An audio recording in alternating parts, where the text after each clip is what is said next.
Right, welcome back once again to Sports Pro Asia Cup Special। Pakistan Bharat के दरमियान match इस वक्त जारी है। पाकिस्तान की पहले बैटिंग है। पहले 10 ओवर अगर ये कहा जाए कि भारत के नाम रहे तो गलत नहीं होगा। पाकिस्तान ने 2 विकेटों के नुकसान पर सिर्फ 68 रन बनाए थे 10 ओवर्स में, और क्रेडिट जाता है भारतीय बॉलिंग लाइन को, जिन्होंने पहले बाबर आजम और फिर फखर जमान की विकेटें हासिल की। उस वक्त से लेकर पाकिस्तानी बैट्समैन रिजवान और इफ्तिखार इस वक्त कंसोलिडेट करने की कोशिश कर रहे हैं। अगले 10 ओवर्स बहुत ज्यादा क्रूशियल है। पाकिस्तान सवाल यह है कि अगले 10 ओवर में 115-120 रन बना पाता है, नहीं बना पाता, ताकि हम 180-185 का टोटल दे पाए, जो कि बहुत जरूरी है। कम से कम इतना टोटल पाकिस्तान को देना पड़ेगा ताकि बॉलर्स को थोड़ा सा कॉन्फिडेंस मिले। हमारे साथ एक्सपर्ट पेन के लिए इंजमाम उल हक, सिकंदर बख्त, याहिया हुसैनी और फैजान लखानी मौजूद हैं। कुछ साथ अच्छी हाईलाइट्स भी हम आपको दिखा रहे हैं जो पाकिस्तानी बल्लेबाजों ने अभी बड़े शॉट लगाए हैं। रिजवान बाबर के आउट होने के बाद काफी डिफरेंट मूड में नजर आ रहे हैं, थोड़ा सा विकेट पर रुकने की कोशिश कर रहे हैं। दूसरी जानिब इफ्तिखार भी अपना टाइम ले रहे हैं। इंजी, बहुत जरूरी है कि ये दोनों हमें उस पॉइंट तक पहुंचाए कि खुशदिल और आसिफ अली के पास कंसोलिडेट करने का टाइम हो। हम बार बार बात करते हैं कि मिडिल ऑर्डर हमारा बन नहीं पाया है। क्या इसकी वजह ये भी है कि जब मुश्किल पड़ता है आप शादाब को ऊपर देते हैं? आपने आसिफ अली को और इफ्तिखार को और खुशदिल शाह को उन पोजीशंस में ही नहीं डाला कि वो डेवलप होते। जी, ये भी है। और दूसरी पहली चीज जो आपने पूछी है कि ठीक है कि ये उनको वाला प्लेटफॉर्म दें, लेकिन जब तक ये खेल रहे हैं, अब ये भी दोनों सेट हो गए हैं कि रिजवान भी सेट हो गए, ये भी हो गया। अब इनको भी एटलीस्ट 8 और 10 रन की एवरेज से जरूर जाना चाहिए, क्योंकि जी ये जरूरी चीज है। अगर ये उनको भी प्लेटफॉर्म फराहम करते तो यहाँ, लेकिन अब इनके ऊपर भी रिस्पॉन्सिबिलिटी है कि ये भी थोड़े से रन्स को निकाले। और दूसरी चीज जरूर, ये बिल्कुल सही कह रहे हैं कि जी उनको भी ट्राई आउट करना चाहिए। जो दूसरी आप जिस टाइम मैचेस खेलते थे, जिस समय आप किसी इवेंट में आते हैं तो मुश्किल होता है सही, लेकिन उससे पहले जो मैचेस होते हैं उसमें आप जरूर ट्राई करके देख सकते हैं कि इनको ऊपर भेज के, क्योंकि जी आप लंबी इनिंग्स खेले तो जरूर उसमें फायदा हो सकता था। इफ्तिखार ने यहाँ पर तकरीबन 18 बॉलें खेल ली हैं सिकंदर, और इस मोमेंट पे ना बहुत क्रूशियल है कि इफ्तिखार इसका भरपूर फायदा उठाए। यहाँ और पकड़ जाते हैं तो अगला बैट्समैन आता है, वो अपना टाइम लेता है। नहीं, इसके ये वो वक्त है कि इधर जैसे भी इंजी कह रहे थे कि इफ्तिखार 1-2 लंबे अच्छे बड़े शॉट्स खेल जाए, ये वो वक्त है इसमें थोड़े से बड़े शॉट्स आ जाए ना तो पाकिस्तान के लिए बोनस होगा। इसलिए कि आखिरी में तो आखिरी के अंदर तो जाएंगे ही बड़े शॉट्स के लिए, मगर ये स्विच करें अगर थोड़ा सा अपने आप को, एक आधा चांस लें। मगर ये सारे वक्त रोलिंग शॉट्स हैं, सिंगल्स हैं, प्लेसमेंट्स हैं, मगर बीच में ना हर 2 ओवर के दरमियान मेरे हिसाब से एक आधा बड़ा शॉट जाना चाहिए। एक बार फिर याया आपको वही होता हुआ नजर आ रहा है, क्योंकि शादाब बिल्कुल तैयार बैठे हैं कि अगर विकेट गिरती है तो फिर शादाब ही आते हुए नजर आ रहे हैं आपको, या फिर हम फॉर अ चेंज खुशदिल या और आसिफ अली को देखेंगे? देखें, एक ही जैसा शादाब भी एक ही जैसा खेलते हैं, खुशदिल भी और आसिफ अली भी। लेकिन इस वक्त अगर आप देखें 7 रन फी ओवर की औसत से 11 या 3 ओवर में 80 रन 2 आउट, ये चीज हम काफी अरसे से फेर रहे हैं दानिश। और पाकिस्तान टीम जो है वो एंड में जो है अगर हम कहें कि फिनिश होती है, खैर इफ्तिखार अहमद ने अभी छक्का लगा दिया है तो अब तो आपको इसी तरह खेलना पड़ेगा।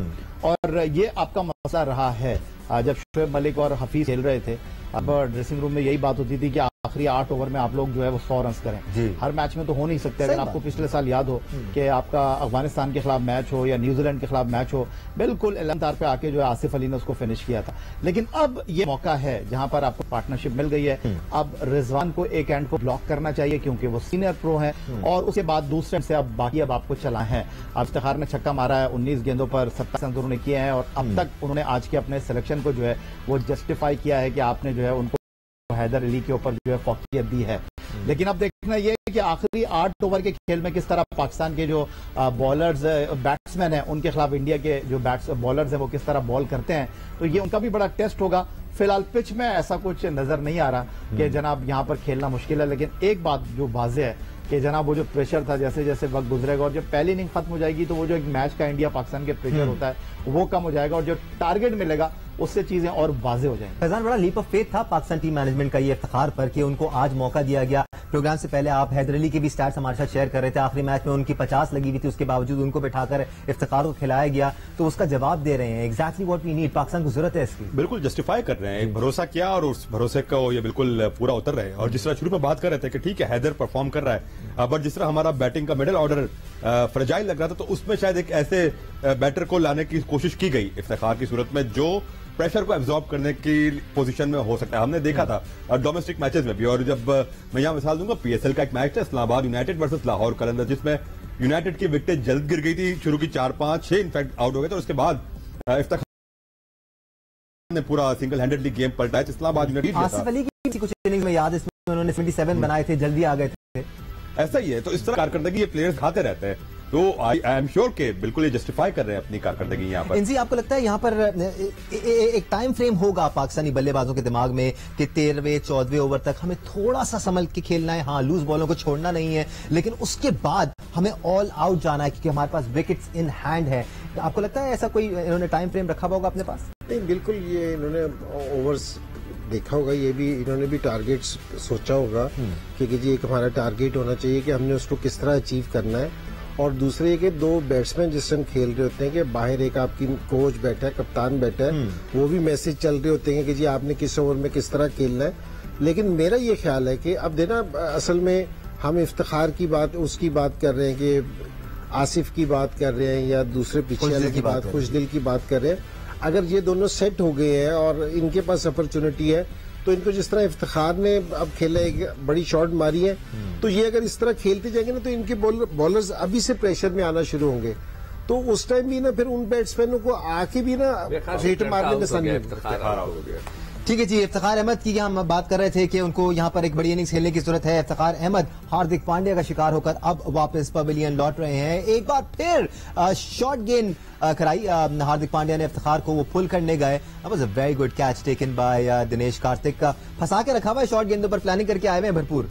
दानिश जैसे ये उसको आउट किया था बाबर को, तो मैंने इसको कहा था कि अब मुझे लग रहा है कि फखर के ऊपर भी आएगा बाउंस है, और उन्होंने हर एक के ऊपर ही बाउंस शुरू कर दिया है हर एक को। एक्चुअली वो बात उसकी पॉइंट अच्छा था, और मुझे लगता है सिकंदर बख्श साहब ये आसिफ अली को भी शॉर्ट बॉल पे ही रखेंगे वो जरूरी है उसके लिए, तो आगे की तो पिटेंगे। एक्चुअली दानिश एक लॉजिकल पॉइंट ये हो सकता है कि ये T20 का मैच है, इसमें छोड़ने का टाइम ही नहीं मिलता। अभी वहां से तुम कह रहे थे ना ये बात, इनजी जो बात कर रहे थे बिल्कुल सही, इसमें तो आपने बल्ला लेके जाना ही है शॉर्ट बॉल पे, जी। तो इसलिए जो ऊंचा गेंद आ रहा है उसके ऊपर उनको लड़कों को हमारे प्रॉब्लम हो रही है। मगर ये एक ऐसा पॉइंट है कि जो फ्यूचर में पाकिस्तान की टीम पे अटैक होगा।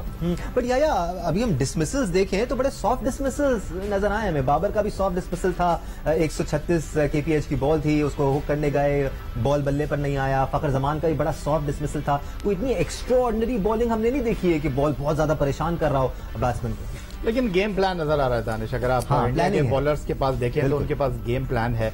और वो कहते हैं ना कि अगर आपका बुरा वक्त हो तो आप हाथी पे बैठे हो तो कुत्ता आपको काट लेता है। तो यहाँ पर अगर बाबर आजम जिस तरह आउट हुए हैं, तो बाबर आजम ऐसे बहुत दफा हुआ है कि टॉप एज लगा और फाइन लेग के ऊपर चौका हो गया क्योंकि वो पावर प्ले में बैटिंग कर रहे थे।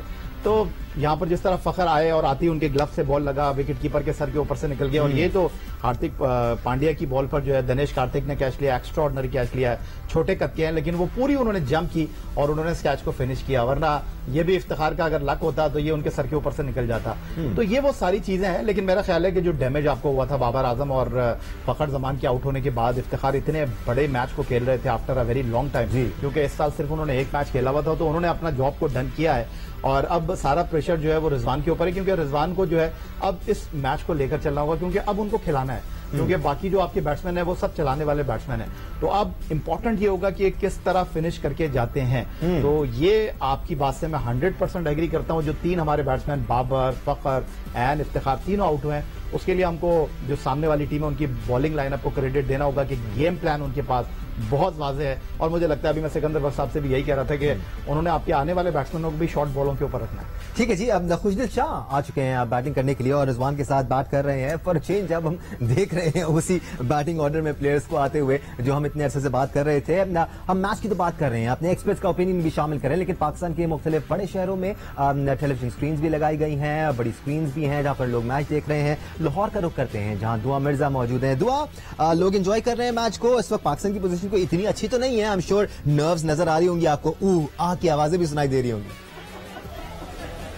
जी बिल्कुल, पाकिस्तान और भारत का मैच हो तो आपको पता है कि लोग बहुत इंटरेस्ट लेते हैं और खवातीन की बड़ी तादाद मैच देखने आई। लेकिन जैसे ही बाबर आजम आउट हुए तो लोगों के चेहरों पर मायूसी आई और उसके बाद फखर जमान से सारी उम्मीदें थी, लेकिन फखर जमान के आउट होने के बाद भी अब लोग बड़ा डिप्रेस नजर आ रहे हैं। लेकिन स्टिल पाकिस्तानी टीम चूंकि बड़ी अनप्रिडिक्टेबल होती है, इसलिए लोगों को अभी भी लगता है कि पाकिस्तान जीतेगा। और सारी जो उम्मीदें हैं इस वक्त वो रिजवान से वाबस्ता हैं। यहाँ पर जैसे कोई चौका छक्का लगता है तो ऐसे ही लगता है कि शायद पाकिस्तान जीत गया है और लोग फिर से चेयर अप हो जाते हैं। लेकिन पाकिस्तान की जो बैटिंग परफॉर्मेंस एक्सपेक्ट कर रहे थे लोग और जिस जोश से यहाँ पर जमा हुए थे वो इनको डिसअपॉइंट की है। और इस वक्त भी आप देख सकते हैं कि एक बड़ी तादाद मौजूद है। लाहौर के मुख्तलिफ मकामात पर स्क्रीनें लगाई गई हैं और लोगों ने बड़ा एहतमाम किया था आज के मैच के लिए। लेकिन पाकिस्तानी टीम की बैटिंग से मायूस अभी नजर आ रहे हैं। लेकिन फिर भी तुम जीतो या हारो हमें तुमसे प्यार है वाले लोग यहाँ पे मौजूद है। ये पाकिस्तान हारेगा तो फिर इस बारे में बात करेंगे। दुआ मिर्जा बहुत शुक्रिया आपका। जब इंडिया के खिलाफ मैच हो तो ये स्पिरिट जरा बहुत ज्यादा बड़ा दिल दरकार है ये कहने के लिए। हैविंग सेड दैट अगर हम पाकिस्तान की इस वक्त कॉम्बिनेशन की बात करें जो रिजवान और खुशदिल शाह हैं, अब टाइम आ गया है सिकंदर कि आप ज्यादा टाइम ले नहीं सकते। ये वो टाइम आ गया जो इंतजाम बार बार कह रहे हैं कि ये जो प्लेयर हैं आसिफ खुशदिल इन लोगों को शादाब आएंगे फिर नवाज आएगा, तो ये वो प्लेयर हैं कि जो 5 ओवर के अंदर ऑल आउट चले जाएं। सर मैं ये कह सकता हूँ ये वो टाइम आ गया आईसीयू में जाने का या आईसीयू में जाने का। नहीं ज्यादा हो जाएगा थोड़ा सा। इनके जो मिसालें होती है बड़े अच्छे होती है। अभी हाथी वाली भी पड़ी हुई है, एक पहलवान वाली है इनकी बहुत पुरानी। अच्छा वो क्या है वो चले आप अपनी बात करें। उस लिहाज से ना सिचुएशन बड़ी अच्छी है और पोजीशन तो वही आ गई है इस वक्त कि वो सारे प्लेयर आ जाएंगे अब खेलने के लिए और उनको रुकना नहीं है। फॉर गॉड सेक अगर ये ना करें कि मैं सिंगल ले लूं डबल नहीं, अब ऑल आउट जाने वाला है, चांस ले लें जो भी है। यहाँ पर ये भी डिपेंड करता है वो जो आप बात कर रहे थे इनिशियली जब फातिमा के साथ लोग शो कर रहे थे कि 2 विकेटें ऊपर से गिरी हैं तो आपको थोड़ा सा अपने प्लान को रिवाइज करना पड़ता है। अगर आप पहले 190 का टारगेट लेके ग्राउंड में उतरे थे तो आपको ये सोचना है कि हम 165 170 तक किस तरह पहुंच सकते हैं। आपको लगता है इस वक्त पाकिस्तान के दिमाग में कोई टारगेट है जिसको वो अप्रोच कर रहे हैं? बहुत जरूरी है इस वक्त ये सोचना कि यार इतने रन तो बनाने ही बनाने हैं ताकि आपकी इंटेंट उसी तरह की नजर आए। देखिए दानिश, यहाँ से बैठकर बात करना बहुत आसान है लेकिन आई थिंक मेरा ख्याल है लास्ट 42 बॉल्स जो है इस मैच की डायरेक्शन का तयन करेंगी, मैच के सिम्स का तयन करेंगी। लेकिन ये कह देना कि जनाब इंडिया का अपर हैंड 13 ओवर की बात तो बिल्कुल नजर आ रहा है। लेकिन हमने देखा है कि सिर्फ 6 गेंदों पर मैच का तब्दील हो सकता है। 42 गेंदें बहुत होती हैं दानिश, अगर इन 42 गेंदों पर आप 10 छक्के भी मारते हैं तो 60 रन तो आसानी से बन जाएंगे। तो ये कह देना है कि जनाब इस वक्त सारी चीजें जो है वो इंडिया डोमिनेट कर रहा है। थोड़ा कबलस वक्त होगा क्योंकि आपके पास अभी आसिफ अली मौजूद हैं, अभी शादाब मौजूद हैं और T20 क्रिकेट में तो जनाब 2 ओवर मैच का नक्शा बदल सकते हैं। तो लंबा खेले हैं, 36 गेंदों पर 36 किए रिजवान ने, तो आई होप कि रिजवान जो है वो फिनिश करें। लेकिन इनके फिनिश करने से ज्यादा मुझे ये ज्यादा इंपॉर्टेंट लगता है कि दूसरे एंड से आपको बिल्कुल जिस तरह सिकंदर बख्श साहब बात कर रहे हैं कि टोटली अब आपको चलाना होगा और ये अहलियत रखते हैं। खुशदिल शाह, आसिफ, शादाब, इवन हारिस रऊफ भी ठीक ठाक हिटिंग कर लेते हैं, नवाज भी आपके ऑलराउंडर हैं। तो अब आपको ऑल आउट जाना होगा और ये 42 गेंदें आपके इस मैच की सिम्त का तयन करेंगे। बड़ा फनी गेम है फैजान क्रिकेट का, कुछ भी हो सकता है इसके अंदर। बड़ी बड़ी बैटिंग लाइनअप्स को हमने ढेर होते हुए देखा है। पाकिस्तान की 90s की जो टीम थी लोग डरते थे, खौफ खाते थे उस टीम से जो 99 की 98 की टीम थी। लेकिन हम भी 70-80 पे आउट हुए हैं, हल्की खिलाफ भी हुए। Part and parcel of any sport. क्या बड़े से बड़ा athlete on a given day कुछ नहीं कर पाता, बड़ी से बड़ी टीम अगर उनका बुरा दिन है तो वो कुछ नहीं कर पाती, बिल्कुल कोलैप्स हो जाती है। कभी कभार जिनको हम बिल्कुल मैनोस कंसिडर कर रहे होते हैं वो आके ऐसा परफॉर्म कर जाते हैं कि आप सोचते हैं कि यार ये हुआ क्या हमारे साथ। तो it's part and parcel of game. But अगर हम अभी यहाँ पाकिस्तान की बात करें और जो जहन लग रहा है, इनकी पूरी कोशिश पाकिस्तान की ये लग रही है कि एक 170-175 तक किसी तरह स्कोर को ड्रैग कर लो। और यह बिल्कुल सही करे कि अब वो पोजीशन हमारी आ गई है कि अब मजीद स्टेडी होके आहिस्ता आहिस्ता धीरे धीरे, या वो टुक या सिंगल डबल वाली सिचुएशन नहीं है। अब हमें जहां मौका मिले वहां पे एक्सेलरेट करना है और कोशिश करना है कि मैक्सिमम बाउंड्रीज देने की कोशिश करें। रिजवान के लिए यहाँ पर इनसे क्या अहकामात होने चाहिए कि आप आखिर तक खेलें या फिर 15वें-16वें ओवर के बाद आप भी इनिशिएटिव लें क्योंकि विकेटें हमारे पास हैं? देखिए रिजवान को अब सेट हो गया है, अब अगर अब रन अप बॉल से खेलेगा तो बहुत मुश्किल है ये फिर पाकिस्तान के लिए, जो पाकिस्तान है ना अपना टारगेट अचीव करना चाहते हैं ना। अगर रन अप बॉल से खेलना तो ये काम है ना अब शादाब भी आके कर सकता है। अब आपका एज ए सीनियर पार्टनर ये वाला काम होना चाहिए कि आप सेट हो गए तो आपको ना थोड़ा सा स्ट्राइक रेट को अब बेहतर करना चाहिए। अगर यहाँ आप अटैक नहीं करोगे तो आपके लिए बेहतर नहीं, यहाँ थोड़ा सा आपको अब है ना अपने सेट होने का, सीनियर प्लेयर होने का लोड अदा करना, खोलने पड़ेंगे हाथ, और आप अच्छे तरीके से खोलेंगे आप सेट हो गए ताकि दूसरे प्लेयर्स भी आप खेल सकें। अगर आप यहाँ रनअप बॉल से खेलोगे तो फिर ये वाला काम कोई दूसरा भी आके कर सकता है, या उसकी इतनी इस टाइम जरूरत नहीं है कि एटलीस्ट 10-12 रन है ना पर ओवर में बनने शुरू होने चाहिए। और इनके इस भी 6 ओवर में 2 ओवर ऐसे होने चाहिए 10-12 के साथ बड़े लगने चाहिए फिर हम अपने टारगेट पे पहुंचेंगे, वरना मुश्किल हो जाएगा हमारे लिए।